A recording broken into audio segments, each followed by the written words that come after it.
All right, the stuff that we're today would have been in class. We'll just take it to the online chalkboard. I was like writing on this thing anyhow. These are just the inside scoop to chain rule, and then a few other things related to like profit, revenue, and cost, and rate of change types of functions, just to get us to the next level. We will. Some notes for the class that we would have talked about if we were there. There was going to be a test on Wednesday. What's today? The 15th would have been on the 17th, and that's going to be pushed back to probably next Monday. So Wednesday test that I talked about is postponed till the following week, which will be, I don't know what date that is, week from today. Add 7 to today, the 22nd. So postponed to Monday the 22nd. And that's a big deal because that gives you a little bit of relief. And then today, of course, we're going to talk through the notes that are necessary to get on to. Don't worry, we do have a homework 6 that's posted, so you can take a look at that. It's only 10 questions long, so it's relatively short. And then there's a quiz that'll come up sometime tonight. I got this time zone issue, so if it doesn't show up on WebAssign, just hang out a little bit tonight. It'll pop up. Why don't you just say wait till 6 o'clock tonight, our usual class night, whenever you're watching this. It should be available by then. So I use some of these automated things sometimes just to kind of check it out of sight and out of mind, and then I have to go back and reset them later on. But there's a quiz February 15th, and that one is due. It'll be due by class, so that's, what is it, February 17th, and it'll be Feb 17th, and I think I'll make it due something like, 4 o'clock or 5 o'clock, just before class, something like that. All right, there you go. Those are the big news items. And anything else you can email and just ask away. No big deal. So how about we add another new page? Let's start talking about this. We started last week on Wednesday, started talking about the chain rule. And the chain rule is actually one of the big kahuna equations that we use. And this is what I did the other day on Monday. We talked through some examples where this is a classic one. X squared plus 2x plus 3 to the 4th, for instance. The derivative for chain rule is you take the derivative of the outside with the inside untouched. I'm going to do the derivative of the outside. That'd be like 4, and then parenthesis, I'd take that inside. It's like you basically take this inner part. I'm going to change my color here just a second here, if you can hang tight. Let me see if I can get this to work. More of that red. There we go. Trying to get orange. This right here, that inner function, that we're going to leave steady for just a second. Imagine it's kind of like a variable. And in some cases what we do is we kind of think of it as this thing called u. Like we'll just take the place of it. Let's take the inside. We'll call it u. I'm not going to touch it. I'm just going to basically treat this like 4. Let's delete that. Treat it like u to the 4th. And if this were like u to the 4th and I was taking the derivative, so let's say my function g is equal to u to the 4th, then g prime, this is an arrow, not an equal sign, would be 4u to the 3rd in a lot of ways. But with the chain rule, what we find out is that since u represents some actual function inside, like we can't not, if we're going to find the derivative, the slope of a tangent to a curve at a certain point, how can we ignore that whole inner part? And we don't during the derivative. It's always followed by u prime. So when we're taking the derivative of something, we kind of treat it like, we just do derivative like we usually do, power out front, reduce it by 1. You leave that inside u stuff untouched. But just right outside, you take the derivative of the inside. And so what it looks like, what you're taking the derivative of, is you do 4 comes out front. So if I circle that 4, and then the inside stays untouched, x squared plus 2x, nothing happens to that, plus 3. You reduce the power up by 1 like you always do, and so it went from 4 to 3. But right next to it, you have to take the derivative of the inside, 2x plus 2. So that's where we left off from last class. This is the derivative. This is perfect. You don't need to, we could FOIL it all out and simplify it, but it is the equation that would give us the slope of the tangent line at any point at any x. So that's what we do with derivatives. I'll keep saying it over and over again because we just have to make it stick. Slope of the tangent line at a given x. And that's something that we worked through. We did that assignment with the tangent line slopes. By the way, if you missed class last Wednesday, we turned in that tangent line slope thing. So I'll email you to make sure I get a hold of that. And then we also did a class activity that you'll need to get back on. We have to take on Wednesday. I'll make sure you have an opportunity to do that and tell you where to drop it off. In the meantime, okay, so that's our derivative, what's called the chain rule. We'll do another example here, but we're going to utilize this thing called the U notation because it does come in handy in a different context. So I'm going to write another example, g of x. Let's say it's this one here. I would take 5x squared plus 2x to the third power, like this. And I'm going to do this the way I taught in class the other day. The derivative would be 3 comes out front, don't touch the inside. There we are, and then take the power down by 1. Then I multiply by the derivative of the inside right next to it. Okay, 10x plus 2. Done. Now, when I do this with this U notation thing, what we do is we kind of start out in a funny way. I'm going to go back to using that green. We actually think of making an inside function where it's 5x squared plus 2x. So it's really the same thing.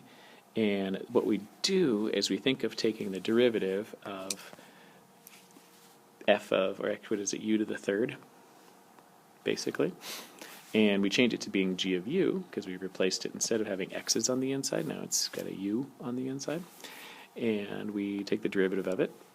We'll do underneath. Oops, get the wrong letter in there. That's a u. And that equals 3u to the second power.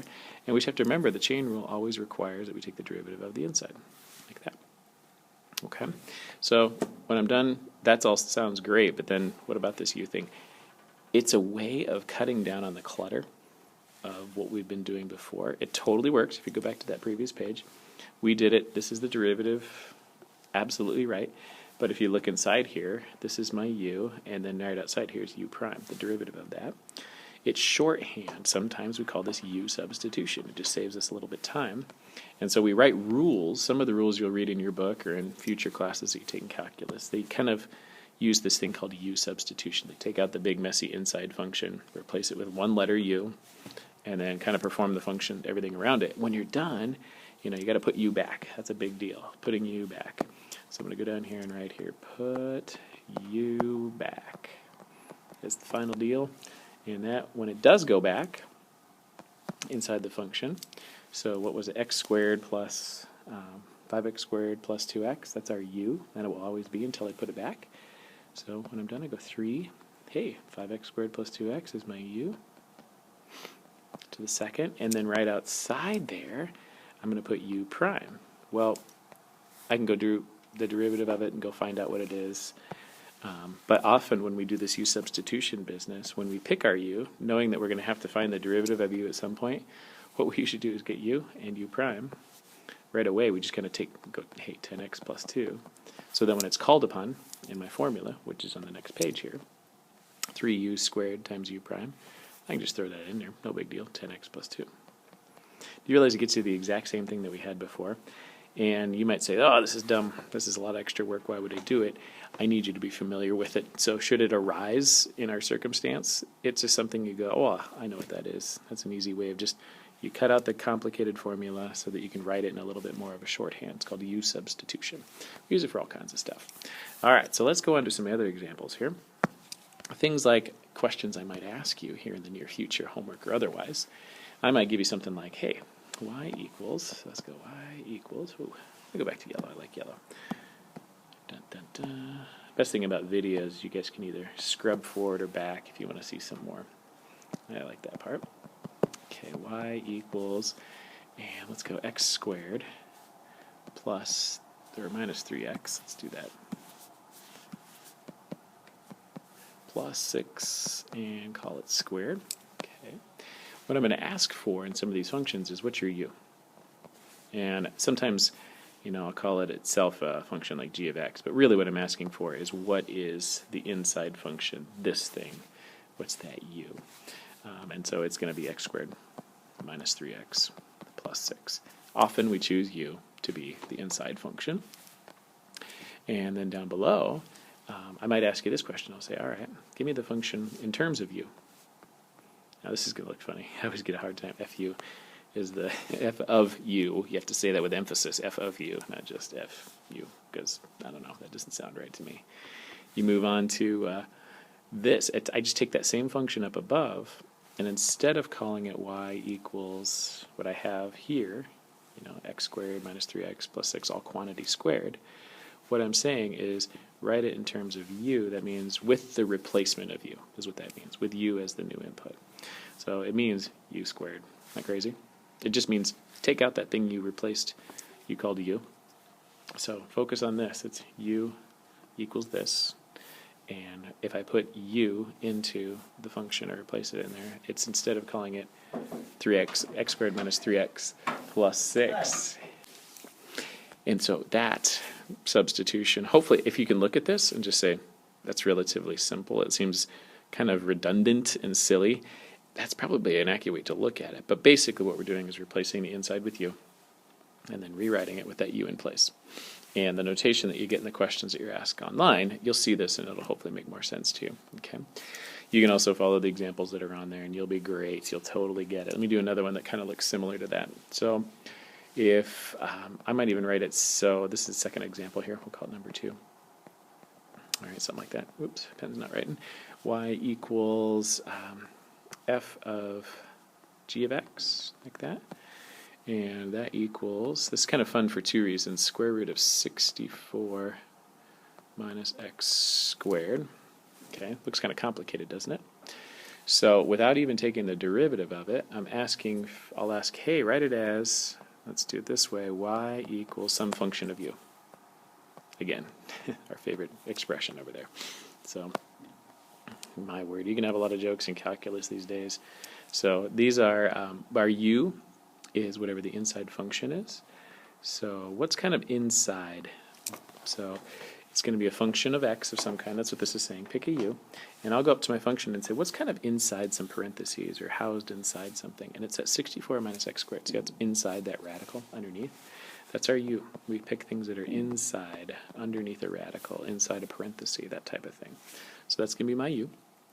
And so when I rewrite my expression as some function of u, f of u, what that means is, hey, show me what it looks like if I put that u in place of that 64 minus x squared. All right, that's just going to be it's going to be the square root of u right there. Isn't that kind of cool?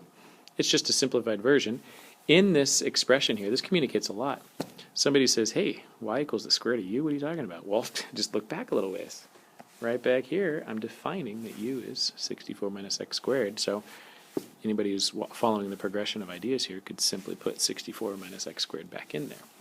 No, it sounds crazy, but this is a notation issue. Roll with it. It'll be fun. It turns into good stuff. Next page, number 3, as far as examples are concerned. Let me get my pen to roll it here. Number 3. Okay. That is, what if I did this to you? I'm going to do a derivative. Okay. I'm going to write a function that's called y equals u cubed. And what if I told you that u was equal to 9x squared minus 5? Okay, something like that.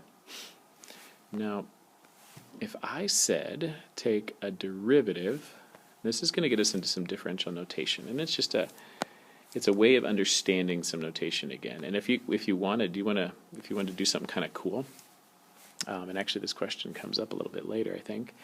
If I asked you hey, what's y of x? What would that be equal to?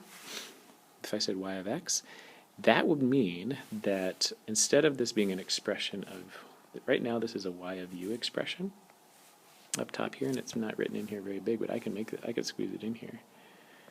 That's implied because what I'm saying when I say y of u is that u is my input variable. Okay, so I put that u in there. It wasn't written there originally, but that's implied by seeing that expression y equals u cubed. Y of u equals u cubed.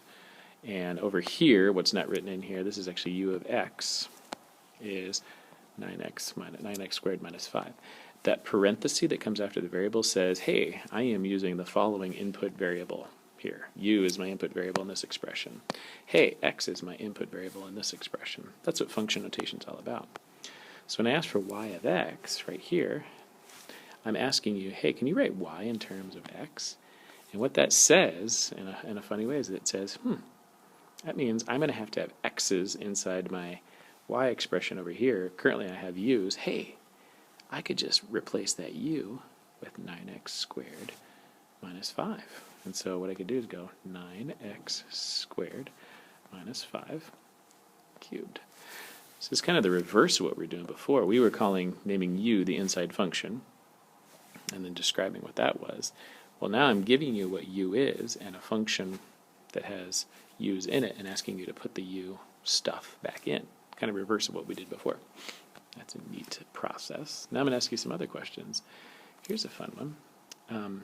Part 2 of this, let's call this A rather than number 1. And then part B. If I asked for dy du. Now this is a funny expression. It means the derivative of y with respect to u. It means I want the derivative of y,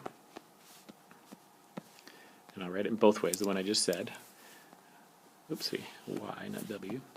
Y with respect to u. In other words, aka, I want a derivative of y that has u's in it. Derivative of a y function that has u as its input variable. Okay. That's what we're looking for. Not looking for. All right, dy du. So I'm going to go find, this is what this means, is that I'm going to take the derivative of a y function that has u as its input variable. Do I happen to have one of those? Yes, I do. Up top here, I'm going to change some color on you. Let's go with kind of a yellowish highlight right there. This is my expression, my y of u function. So I'm asking for the derivative of that. So what it means is I'm just going to take the derivative of that y function. I'm going to put a little green underline or a little highlight around it so you can kind of see. And this is what I'm dealing with. Right over there, I'm going to take its derivative, right here. And that's going to be the derivative of that u to the third expression, dy du, derivative of the y function that has u's as its input, which is going to be 3u squared. Pretty slick, okay? Now, what if I said, what's a C example? What's du dx? What that means is the derivative of some function that has x as its input. In other words, I need u of x around here somewhere, and I need to go take the derivative of it. That's what I'm talking about. So du dx, do I have a u of x expression somewhere around here? Yeah, I do. It's right here. Let's put in some light blue around it so you can see it. There's my u of x expression. So I'm going to take its derivative right over here. And the derivative of that would be 18x minus 0. The derivative of 5 is 0. All right. And finalmente, we get to d. How about, what other combinations could I throw out there? dy dx means the derivative of the y function with x inside. And if you look at it, that's this one. I've already got the dy dx function written up. I'm going to circle it in red here so you can kind of see a little bit better. Y with x as its input. Okay, let's see right here. I'm going to take a derivative of that one. And if you remember the formula, it's the derivative of the outside with the inside untouched times the derivative of the inside. So it turns out those little pieces are in here in this expression. We've actually done it already. Down here is kind of like the derivative of the outside. This little under thing I just out, this would be my out. And this piece right before is kind of my in, that I'm taking the derivative of. You don't necessarily need to think of it that way, but you'll see it if you read your book. They actually write it in this kind of notation. And this will give you a sense of where that's coming from. But I just want you to know this means the derivative of the y function with x on the inside. I'm actually going to look at this, the original, this one I'm circling right now repeatedly. I can do that derivative. I know I can write it as 3 times that 9x squared minus 5 untouched, right? Squared times, and I'm going to go to the next line because I ran out of room, the derivative of the inside. Actually, I can fit it. 18x. Done. Okay, so it's a lot of notation going on there. If you can notice it, I know it's kind of goofy, but hopefully you can back up and take a peek at it. I can even back up a little bit if you want to see it in pieces.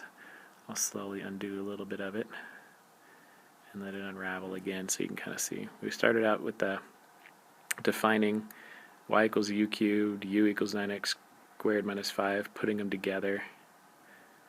And then dy du is the derivative of the y, where y function with u is its input, that first one. Okay, and we got that okay, which is 3u squared. And then du dx meant, hey, go to the u of x function, take its derivative. Okay, so we did that. There's just 18x. And then dy dx is the derivative of their combined functions. It's actually putting one inside the other. So I did that, and I did it just by looking at the combined expression. So derivative of the outside with the inside untouched times the derivative of the inside. Done. That's what I did for that chain rule. I'm going to throw maybe one more example at you, something that kind of spices it up a little bit. Yeah, I think we can handle this one. One more page. Let me give you this example because I think it's kind of tricky, and then we'll just lay down on that for a little while. I'll just set up a second video on the maybe helping out with the profit revenue type stuff, and we'll see how that plays out. So what is this, like my third example, third, fourth? I don't know. Number 4, let's call it that. Maybe I skipped a number. What if I said y is u to the negative 1, and my u is x cubed plus 4x squared. Okay. Now, if you want, again, you can call this y of u and put a little u inside there that's implied. You can call this u of x. It's not written, but you can imply it just by putting it in there. If you want to put them together, which is very, very possible, you could get a y of x function, which means putting all of this function on the right-hand side in for the u in this expression, and that will change that into a y of x expression. So watch, I'll just take all that x cubed plus 4x squared, like that. That is all going inside where u used to be to the negative 1. And sometimes I think that's hard to see, so I don't know how you're visualizing that, but this u right there, I replaced with x cubed plus 4x squared because it is, in fact, u. So I put it in its place. When I do put that u inside there, now my expression is a y of x expression because everything on all the variables, the input variables, are now x's instead of u's. Okay, so that's what y of x means. Put the two together. Then the questions unravel. Like, here's a question I might give you. Hey, what's the dy du? Dy du. Well, dy du means goes to the y of u function and take its derivative. And it's just chain rule stuff. Negative 1 u to the negative 2. I'm taking the derivative of this function. Okay. And then b, it asks for du dx. Du dx. Whoopsie. So you notice it's kind of just a variable notation. The derivative of the u function with x is inside. Well, du dx is this one over here. It's the derivative of the u function with x as inputs. That's what this is implying. It's kind of like the derivative of the u function with x as its inputs. All right, let me do it. It would be, looking at that original, 3x squared, derivative of the first term, plus 8x, derivative of the second term. And then finally, let's go c, dy dx, the combined functions, the derivative of them together, derivative of y with x as inputs. We'll do the derivative of the outside, which means ignoring the stuff in the parentheses. You just go negative 1, stuff in the parentheses, don't mess with it, waiting.